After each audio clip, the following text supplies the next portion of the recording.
We've got some breaking news tonight that the U.S. Attorney for the Eastern District of Virginia, Eric Seibert, has told his office he is resigning after increasing pressure from Donald Trump. Sources tell MSNBC that staffers in the office were distraught at the news, some even crying when they found out.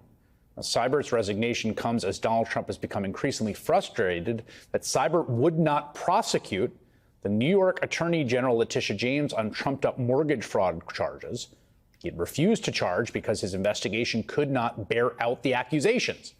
The resignation came after Trump was asked directly about the issue in the Oval Office just a few hours ago and said, quote, "I want him out." Are you disappointed that the U.S. Attorney for the Eastern District of Virginia has not prosecuted Letitia James? Do you intend to fire him? Well, we're going to see what happens. I am not following it very closely. It looks to me like she's very guilty of something, but I really don't know. I know that the U.S. Attorney from the Eastern District, or from that district in Virginia, that he was approved by two Democrat senators who, in my opinion, are among the worst. So you want him fired? You want him out? Yeah, I want him out, yeah. Harry Litman has years of experience in the Department of Justice, having served as U.S. Attorney for the Western District of Pennsylvania, in Maine Justice as Assistant Deputy Attorney General, and actually worked in the Eastern District of Virginia as a Special Assistant District Attorney 20 years ago. And he joins me now. Harry, I think, we have become so inured to this kind of thing. But if you take a step back and you say, President orders political prosecutions of his political enemies, the U.S. attorney who he appointed refuses and gets fired, pushed out for it. That's an administration-consuming scandal at any point in the last 50 years. Look, it was close to an administration's consuming scandal in 2006 when it was much less serious. But no AUSA or U.S. attorney could ever be inured to this. It is their highest obligation, their oath. They swear their constitutional duty. Never, can't do anything worse than indict someone without evidence and have to go to court and lie about it, et cetera. When the U.S. attorney, and by the way, his first assistant, reaches the same conclusion and says there is not sufficient evidence to indict, and the president of the United States says, she looks pretty guilty to me, I'm not following it very closely, it is more than an assault on the office. It's an assault on the cornerstone of prosecutorial practice. It's not a surprise that the office, as will the rest of the country, be absolutely distraught that that could happen. Yeah, and just the details here can get a little weedsy, and we did a long thing on it last night, but if you scratch the surface of the allegations here, that they found one document that was a power of attorney document that her niece was using to be there for the signing and had nothing to do with the actual loan application, that there is no way to make a case here.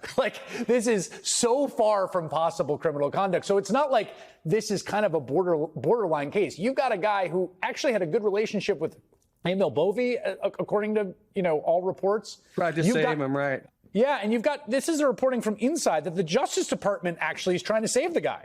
The expected ouster He's came a very after... well-regarded guy, 15-year veteran stuff. But Chris, borderline or not, I'm telling you, for whatever reason, the top person in the office, the second person out says, no evidence here. I don't care if it's close or not. For a political, and no one higher than the president, say, they're my enemy, go back and do it again, is the biggest, most central derogation of the biggest, most important cornerstone duty of any assistant or prosecutor. This is just trashing the entire office, the entire practice, everything anyone there stands for.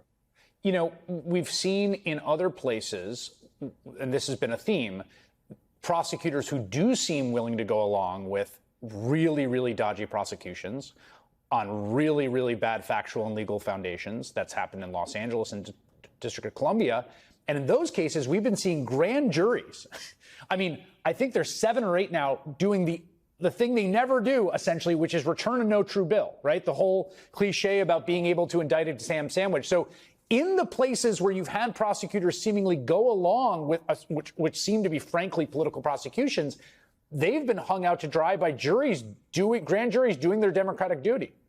Which, as you say, happens basically never. But for whatever reason that something like this would occur, when we're talking about the professional judgment, is there sufficient evidence to indict, as the Constitution requires.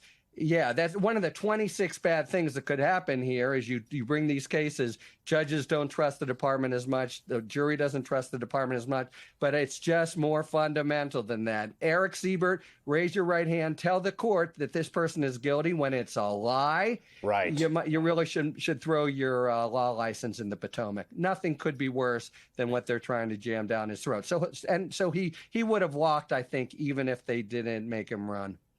This is the reporting from the New York Times that this has been a sort of battle internally, that Attorney General Pam, I mean, just to give you a sense of how far out we are here, Pam Bondi and Todd Blanche, the Deputy Attorney General who runs the day-to-day operations, had privately defended Mr. Siebert, sorry, I misspoke earlier, Siebert against officials including William Pulte, who we profiled last night, the director of the Federal Housing Finance Agency, who had urged he be fired and replaced with a prosecutor who would push the case forward, according to senior law enforcement official, meaning Bondi and Blanche are on the right side of the law, apparently here, if this reporting is to be believed and the sources to be believed, and we're so far off the rails that they are being overridden by apparently Trump and Bill Pulte. For no reason. For no reason. So Trump, who says I haven't followed it very closely, or tries to suggest it's, Democratic opposition, and you're right about Polke, what Polke has to say. So again, here we're just at the dead epicenter of a prosecutor's duty. So it's why they're being overruled, and that the fact that they are. This is no sort of fairly serious thing. This is the absolute biggest insult you could lay on an office. I don't know what goes forward now with that office, with other offices around the country, with courts where people are indicted on close calls, and you have to trust that the DOJ has done it cleanly. You're going to see lots of motions all over the country about Trump doesn't like him. That must be the reason. But again, the basics of what they're doing here is just anathema to a functioning prosecutorial system. Harry Litman, thank you.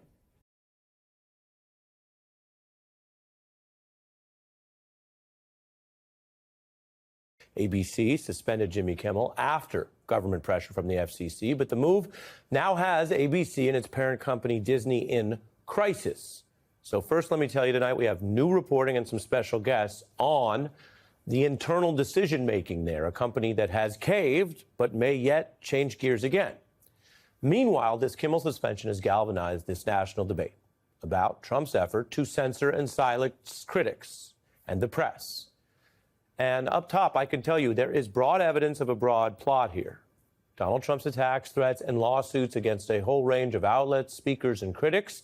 And right now tonight, he ends this week with a fresh loss. There's that new unusual lawsuit he filed against the New York Times, basically like Kimmel, in effect, because he didn't appreciate or agree with their coverage of him, their criticism. Well, today a federal judge tossed that entire claimed $15 billion suit, noting it's decidedly improper and impermissible in its claims against the newspaper's First Amendment protected reporting. Now, Trump has lost. The suit is tossed. He can still respond in court. He can try to refile something that would, unlike this case, clear the very low hurdle of what is just a permissible suit. The case is technically separate from ABC, but clearly is the same playbook. And the Times fighting and winning quickly hangs over all of this tonight because it's the same playbook. And top Republicans also are not defending everything Trump is doing, as it's all cast in the open this week. A Republican senator warning the censorship effort should make everyone careful about any lines we cross in diminishing free speech. Most Democrats are united against it, speaking out, looking at ways they can deal with this, and they view it as a five-alarm fire and watershed fight. So that's just some of the initial reaction. There is also the law here, and we will continue to remind you of the law, exercising our free speech reporting and factual efforts within a whole national debate about what is factual and what is the law, because it's a likely violation of the First Amendment to pressure private companies to silence their views. The First Amendment prohibits the government from abridging free speech and free exercise of the press rights. And so that's from the beginning. Of all the things that have changed, that is supposed to held steady. And the Supreme Court has held that for a very long time. Just last year, it reaffirmed a core holding that government officials cannot coerce private parties in order to punish or suppress views the government disfavors, which is literally the censorship agenda that Trump and his FCC chief Carr have been pursuing. So the thing they're doing is currently illegal, unlawful, unconstitutional. Now, there's no split here on this issue in the court, which also makes this a stronger precedent, different from, for example, cases you followed where it's 5-4 and then maybe the court changes and a couple of years later it's 4-5, right? It changes. Well, let me show you. All 9 justices are for that ruling. You know, when we show you breaking coverage and we have the justices against and dissent, you'll notice that's blank. That's accurate because all 9 said the government cannot coerce businesses or media outlets, etc. You can't coerce them to suppress or change views. That's obviously against free speech in the First Amendment. The same case held, the First Amendment prohibits the government from relying on the threat of invoking legal sanctions and other means of coercion. For example, let's say you threaten it, but you haven't done it yet. That also is illegal if it's to achieve suppressing disfavored speech. So if Trump and Carr disfavor Jimmy Kimmel's criticism and make threats for it, that's unconstitutional. Again, who agrees with that? All 9 current justices, including, as you know, many appointed by Trump. So this is a big point here as we wrap up the week. As Trump loses in court over a different case against a different media outlet, these are the justices who would, of course, ultimately rule on any challenge to the FCC allegedly shaking down networks like ABC and Disney. But there's a big if. That would be if Disney and ABC fought this in court. If they stood up to the pressure like the New York Times is doing, like many citizens are doing. They have lawyers on retainer. They have billions of dollars. But so far, even though this is the court that awaits them, 9-0 against exactly the type of censorship that Trump and Carr are doing, but so far they've been giving in, rushing to surrender. Here's how the nonpartisan AP puts it, what's going on right now in your country. Trump's moves against media outlets mirror authoritarian approaches to silencing dissent. It's happening here now. There is pushback. There is even a court standing by that might very well side against that authoritarian effort, but this is happening now. Now, there's an acclaimed expert on authoritarianism, Timothy Snyder. He's warned that with Trump, this is exactly what you have to face and cautioned against obeying in advance, even as some powerful people and companies appear to be doing that. Then others are speaking out. And it is easy sometimes for people to kind of look away and say, well, I don't know if this concerns me, or isn't that just entertainment, or isn't that just one channel? But free speech is tested in the breach. Whether it is a journalist or a dissident, a politician or a comedian, a musician, or someone doing interpretive dance that some autocrat doesn't like. And remember, we don't always get to pick the person. It is interesting that Ted Cruz is speaking out against Jimmy Kimmel, even though Jimmy Kimmel has obviously made jokes about Ted Cruz and plenty of other politicians in both parties. But that shows some level of intellectual consistency on this issue. It doesn't really matter whether you like Jimmy Kimmel or whether you ever watched his program. And when you look around, a lot of other people who weigh in with free speech, whether you think it's funny or not, or you agree with their politics or not, across late night, we are seeing them stand up and speaking the way they do about this alleged cowardice of those already bowing to Trump's censorship. Jimmy Kimmel was suspended by ABC after pressure from the FCC, leaving everyone thinking WTF. We have another fun, hilarious, administration-compliant show. That I've always admired and respected Mr. Trump. If you felt a little off these past couple of days, it's probably because our great father has not been home. And if you've ever seen me say anything negative about him, that's just AI. President Trump is making America great again. Is Donald Trump stifling free speech? Of course not, John. All they do is hit Trump. Their life's restrictions. They're not allowed to do that. Yes, they are. There's a reason free speech is in the very First Amendment. It stands above all others. You might even say it's The ultimate. That's some of what we heard there. And you'll notice the darker jokes are about what it would be like if we continue down this road, if Trump gets away with this. And remember whose voice you didn't hear in that montage? Jimmy Kimmel. Now, some Americans are already pushing back. Disney Plus, yeah, y'all could go ahead, hit the road, Jack. That was your mistake, getting scared by the FCC. Not Disney Plus, not a Disney cruise, not Disneyland, not Disney World. I found out that there's a protest at Disney headquarters and I'm going. Disney Plus and Hulu canceled. Throw you in the bin. We will not be there with Mickey and Minnie. ABC and Disney executives now scrambling over their rush decision Wednesday to give in to the government, top brass, even engaging in talks to get Kimmel back on the air.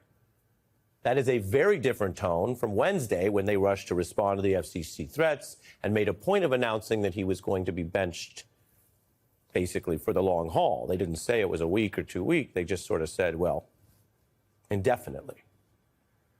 This whole thing on the ABC Disney side goes all the way up to the Disney chief, Bob Iger. The buck stops with this man. He is a powerful man. He controls Disney and has done that for many years in and out of that role.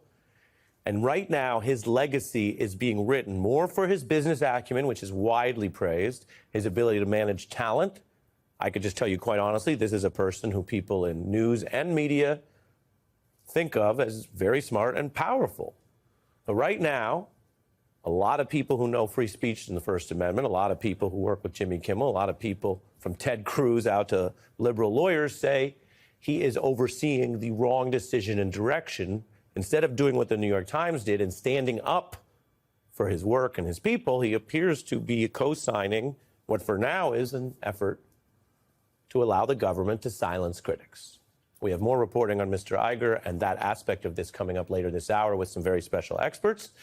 As for the New York Times editorial board, which of course is separate than the newsroom and separate than the lawyers, but they're all on the same page about the First Amendment, they note today the ability to disagree with other people on raw, difficult issues without fear of repression is the essence of American freedom. That freedom is under attack. And this is the way we live now. We do live in a capitalist country. We know that people consume media through private companies. And we know that those companies do care about the bottom line and live in a regulated environment. But the Trump second term is serving up a level of autocratic challenge that we didn't always face in the first, where we have to decide as a country, as people, and those people involved in running certain companies have to decide where the line is. Can you uphold the First Amendment? And do you have what some would call courage, but others would call the basic prudence to look at a Supreme Court that's held 9-0 that the government can't do this to your company and play that out in court and find out if you can win or not? Or do you, as our expert cautioned against, do you obey in advance?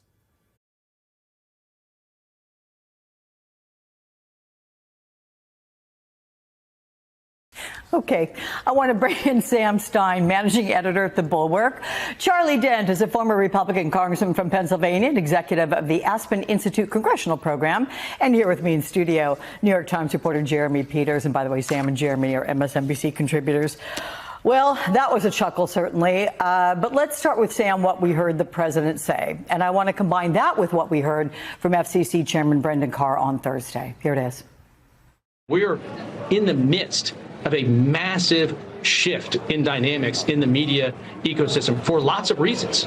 Again, including the permission structure that President Trump's election has provided. And I would simply say we're not done yet with seeing the consequences of that shift. Well, Sam, what's your sense of what that means and what it means for people watching this at home?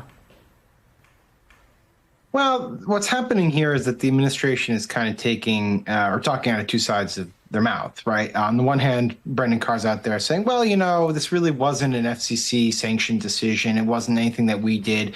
ABC and Disney decided that it was just not in their economic interest to run these Kimmel segments. And then the local providers also decided that they didn't want to carry them. And therefore, the market was working. And because, they were responding to Donald Trump's victory, this is what happens. On the other hand, he's saying, well, we're not done yet. And we have other targets. And we're going to go after The View. And you have Donald Trump saying, well, Jimmy Fallon and Seth Meyers are next. And they're boasting with gifs online about how great this all is and how this is the, realization of Project 2025. And so the truth of the matter is that you'd have to put your head in the sand if you didn't believe, if you wanted to not believe that this wasn't something that the administration was pushing for. They are trying to go after coverage, shows, programming that they think is inherently liberal. They are using the elements and the agencies of the state to go about and do it. And Brendan Carr is very much clear right there, saying we're not done yet. They're going to go after other programming. The question now is, will corporations like Disney and ABC succumb to the pressure? So far they have, although there are indications that they do want to bring Jimmy Kimmel back on. I have a question, too, but I'll leave it out there. I mean, is humor, is satire, is that inherently liberal, right? But you don't have to answer that one. What I do want you to answer is what you talked about on the Daily this morning with your New York Times colleagues. You talked about this being an inflection point. Mm-hmm. What do you mean? So this is, by the definition of inflection point, one exactly. It's what we're talking about here, Alex, is we could be where we're tipping into serious self-censorship. Now, government censorship, on the one hand, is scary enough and quite dangerous. Self-censorship is when the government doesn't have to tell you and you do it anyway. And that's kind of what we saw happen with ABC and Jimmy Kimmel. There was a veiled threat by the FCC commissioner, and within hours, ABC said, all right, we're not going to wait here and see what the repercussions might be, what the consequences for us and our licenses and our profits will be. We are going to yank Jimmy Kimmel.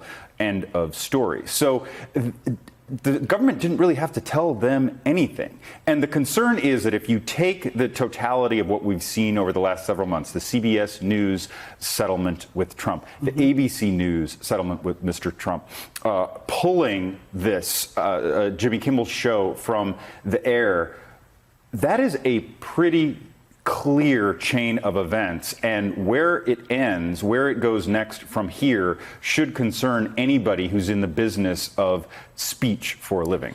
So then, do you think, Jeremy, that if you are self-censoring, it gives critics of anyone who would consider governmental censorship to say, on behalf of the government, hey, we didn't do it. ABC did it on their own. That's exactly what the FCC chair is saying. That's exactly what Trump, I imagine, will say. And, he's being clever with his language here, right? Because he's being, as he usually does, presenting these as hypotheticals and then backing away as if he didn't just throw a hand grenade into the situation, right? So this gives them plausible well, I wouldn't exactly call it plausible. It gives them what they think is deniability because what conservatives have been saying to defend the suspension of Jimmy Kimmel is it's really a distinction without a difference. They're saying, well, ABC is a private company. They decided that they wanted to get rid of Jimmy Kimmel. Trump didn't do anything, which is, of course, just denies the facts. So, Charlie, we have not heard much from Republicans. You had Kansas Senator Jerry Moran, for example, who said we need to be, quote, very careful. Is that a sufficient response, given what we're seeing? Well, I do think Republicans have to speak out much more forcefully in defense of the First Amendment. That unpopular and offensive speech is protected. And that's been a Republican position for a very long time. And they need to get on that. But to the larger point here, are these media corporations going to stand up for the First Amendment? Because it's true. The government didn't shut down, take Jimmy Kimmel off the air or Stephen Colbert. Their parent companies did through self-censorship. And so it's clear that these companies seem to be more concerned about future business deals and licenses than they are about protecting the speech of their own employees. I mean, that's what's really troubling to me. But I think not just Republicans, Democrats, everybody should be speaking out in support of First Amendment rights. That's what this is about. I don't believe for one second that Jimmy Kimmel was fired because of the comments attributed to him. I don't think it had anything to do with it. I think it had absolutely to do with these various business issues and the veiled threat that came from the White House and from the FCC commissioner. Hey, Charlie, do you think some of your colleagues, former colleagues on the Republican side of the aisle, do you think they agree with everything you're saying? I mean, they may not say it, but they agree it? Of course. Yeah, but look, Fox has Greg Gutfeld doing a comedy show, I think in the 11 o'clock hour. He says a lot of things that I'm sure are very offensive to Democrats. And Republicans would be outraged if the FCC, people from the FCC started saying, well, we should pull their license. They say unkind things about our party. Maybe we shouldn't hear those views any longer. Of course, they know that what happens today it could be a precedent for what happens tomorrow, not just on this issue, but on so many other issues that we have seen. I could go down a laundry list of things, right. Like the president imposing tariffs willy-nilly. Could you imagine if a Democratic president claimed a climate emergency and imposed a carbon tax without a vote of the Congress? I mean, they all know that precedents are being set and that are going to be very bad for the party in the long term. So, Sam, what does the industry do? What do others do to fight back? Because Stephen Colbert warned the other night it is going to take much more than just suspending Jimmy Kimmel to, in his words, satisfy the regime. And we've already heard the FCC chair mention that the talk show The View as potentially being a show that could be scrutinized. Well, I mean, one thing you can do is you could subscribe to The Bulwark. No, I'm just joking. I wanted to put that plug in there. But I do, in all seriousness, I think people are going to drift towards more independent media, right? I mean, it's just a thing that's going to happen because, as the former congressman noted, I mean, this is a business decision because there is business before the federal government, and there's just going to be an erosion of trust in what corporate media will be doing and the self-censorship that they'll be engaged in. And so I think people are going to gravitate towards more independent media. That's first and foremost. Secondarily, though, and I do think this is worth noting, there's been a lot of people in the media industry, both big people, luminaries like Stephen Colbert, but also in that sort of podcast manosphere that was very critical to Donald Trump, who've spoken out about this in very critical terms, saying this is, Bill Simmons, a very popular, obvious sports podcaster, maybe they call him the the Podfather. He called it censorship. And there's other people who are speaking out saying this is not right. They shouldn't do this. This is worse than any of the wokeness scolding that we criticized 3 or 4 years ago. So there is a groundswell of opposition to what's happening. I don't know if it's going to be enough to force Disney to reconsider, but it is heartening to at least see that happening. Is there anyone, Jeremy, White House, sorry about that, Jeremy. Good grief. I was thinking about the, I've never heard podcast. That one before. Yeah, no, just I'll write it down. Get it straight. Anyway, here we go. Is there anybody in the White House who is reflecting what Sam just said? Is there anyone who's saying we are crossing a line and we need to not go there? Not very loudly, and certainly not to even Trump's at all face. whispers? Oh, well, so there are two mindsets, I believe, on this right now, on the right, and this includes inside the White House. There are the people who say, you know what, Jimmy Kimmel, I'm glad he's gone. I'm not going to defend him. This is a private company exercising its rights to choose to employ whoever they want. However, there are also people who understand that this could come for them next. Charlie mentioned Fox News. Fox News, although overwhelmingly pro-Trump, is not monolithically pro-Trump. And there have been voices on Fox News that have been very critical of the president in the past. What happens when one of those voices upsets President Trump in the future? Is he going to come for Fox next? I mean, he has indicated that he would do such a thing. I mean, he criticizes Fox sometimes. All the time. Yeah. I mean, it happens all the time, right? So this is a very slippery slope, and I think conservatives who may not be saying this very loudly at the moment are indeed quite anxious about the slope that this puts them on by choosing to go after not unconstitutional forms of expression, but forms of expression that this president doesn't happen to like. So, Charlie, the idea of suppressing or censoring speech that is unfavorable to the government system, I mean, look, it isn't new. We've seen it in other countries. It is happening in places like Hungary, North Korea, and Russia right now. Is it overstating it to say this administration is following a similar playbook?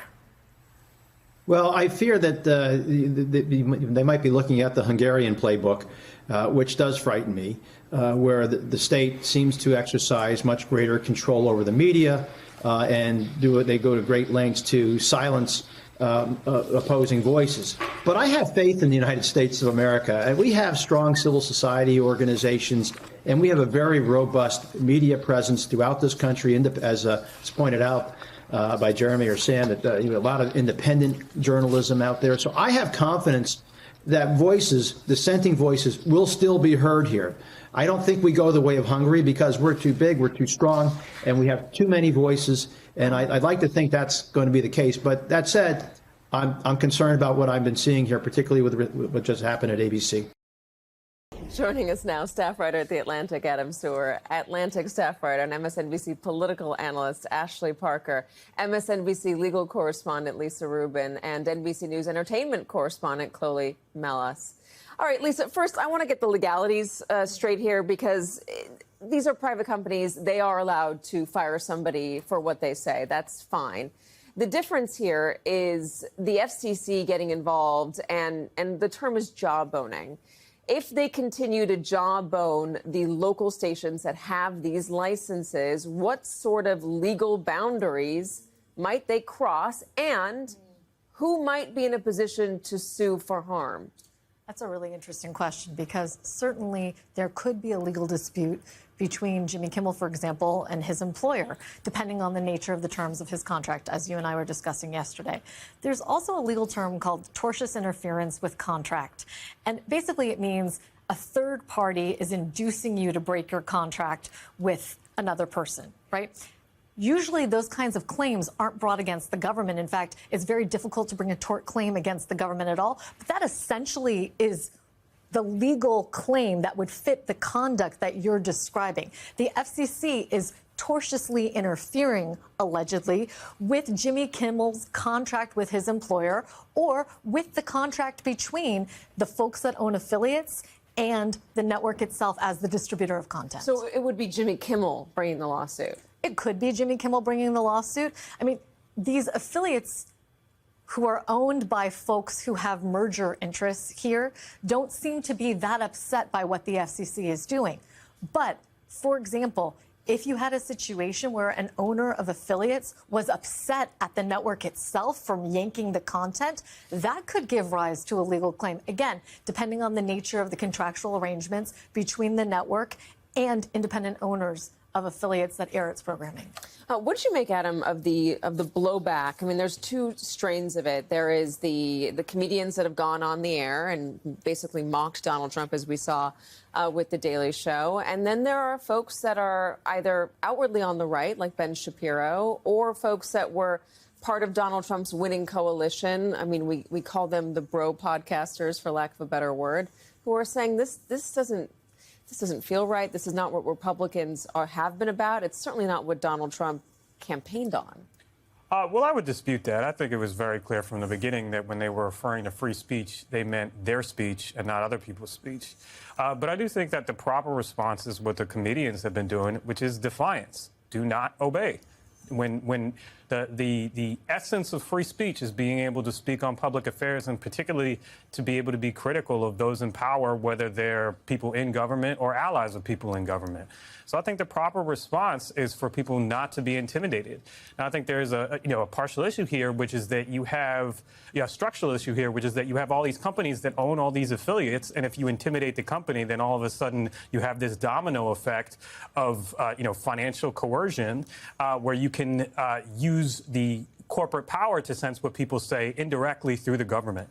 And I think that doesn't make a huge amount of difference in terms of whether that's a free speech issue. I mean, if you look at, there was a Supreme Court ruling last year that was 9-0 that said government officials cannot use their authority to coerce private actors into speaking a certain way.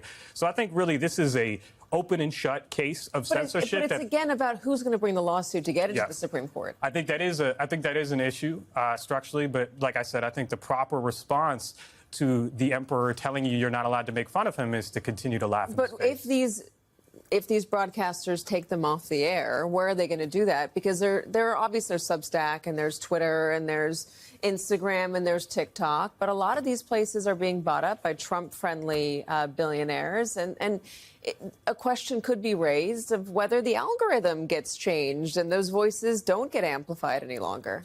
Well, and it's not just the ones that are getting bought up by Trump-friendly owners. It's also, look, if you're the New York Times and Trump sues you for $15 billion, you have the backing of the New York Times, right? At The Atlantic, we have the backing of The Atlantic and feel comfortable writing, what is fair, accurate, and true. But we have that. There's plenty of smaller papers and publications that, again, may not even be owned by a wealthy Trump billionaire, but they look and they say, look, there's just 10 of us. We don't have the ability to fight a massive lawsuit, even if we're right, even if we'd win. And it has this quite deliberate chilling effect of when they're choosing, how do we cover something? What do we do? They may decide just not to touch that. So I wonder if the reaction that is important here is to watch the reaction from Donald Trump's own party. Let's play Ben Shapiro. I mentioned it a moment ago.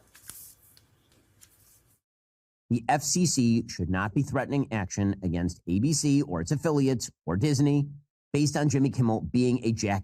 He's been a jackass his entire career. Social censure is perfectly appropriate. The blowback from the public, totally natural and, in fact, good, because Jimmy Kimmel is, in fact, a schmuck who should have been taken off the air 10 years ago. I do not want the FCC in the business of telling local affiliates that their licenses will be removed if they broadcast material that the FCC deems to be informationally false. Why? Because one day the shoe will be on the other foot. How important is Ben Shapiro's voice here? Because Ben Shapiro's not always been on Donald Trump's side.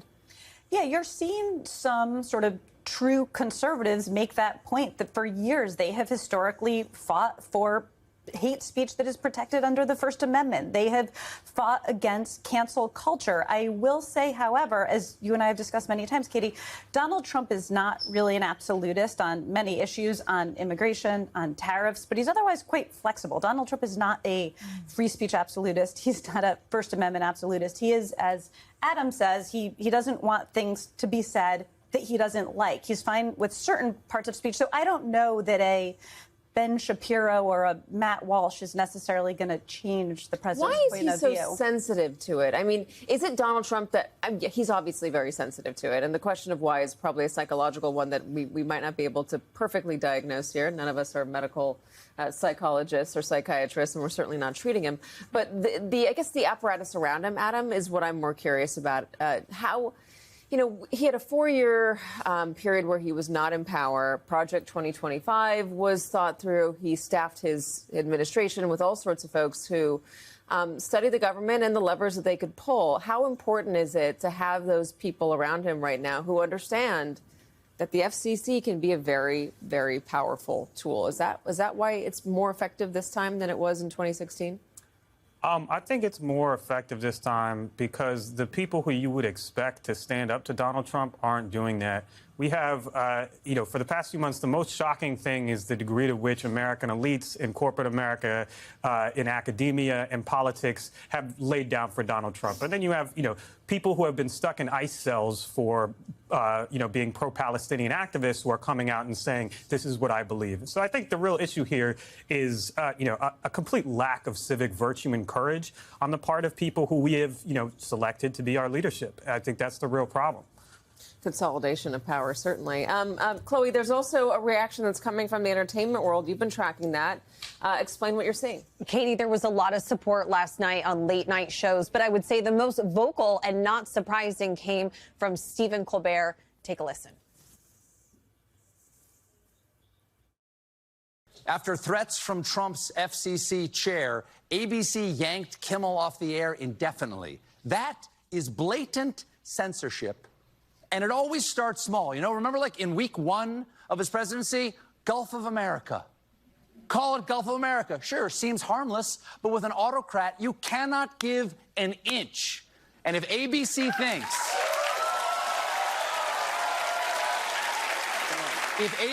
thinks that this is going to satisfy the regime, they are woefully naive. And clearly, they've never read the children's book, If You Give a Mouse a Kimmel. This morning, I woke up to 100 text messages from my dad saying, "I'm sorry they canceled your show." I go, "That's not me. That's Jimmy Kimmel." But to be honest with you all, I don't know what's going on. And no one does. But I do know Jimmy Kimmel. And he's a decent, funny, and loving guy, and I hope he comes back. That's all. And may I just say, it is a privilege and an honor to call Jimmy Kimmel my friend, in the same way that it's a privilege and honor to do this show every night. I wake up every day, I count my blessings that I live in a country that at least purports to value freedom of speech. Here's the thing that I want to point out, Katie, and I think it's just significant. Jimmy Kimmel, if given the opportunity by Bob Iger over at Disney and ABC to come back on the air, the question is, though, does he want to? Because Sinclair, that owns several of these ABC affiliate stations, has already said that there is a hard line for them as to whether or not they would air him again in those markets. They want him to issue an apology and also make a contribution financially to Charlie Kirk's organization, right? And are those things that Jimmy Kimmel is going to want to do right now, because he is in this cultural history-making moment when it comes to broadcasting in this country. So is he going to want to stand for what he believes in? Will ABC and Disney allow him to go back on the air? And you know what? Call the FCC's bluff, because as we all know, it's very difficult to revoke a broadcasting license, and really hasn't been done so with a major broadcaster since the 80s. And if they even tried to do it, it could take months, if not longer, for something like that to really happen, Katie. Is that still true, Lisa? Would it still take months, if not longer? It's supposed to take months. I mean, like many things that happen in government, there is a process that is dictated through which you take away somebody's right or expectation of property, right? In the same way that when we talk about, for example, the revocation of federal funding from a university, there's a process that's supposed to take place when you threaten to revoke a broadcaster's license or even discipline a broadcaster for obscenity or indecency. There is a process that's supposed to take place. So I'm not as well versed on the FCC process as perhaps Chloe is or I could be, but I trust that it is a process that would likely take months.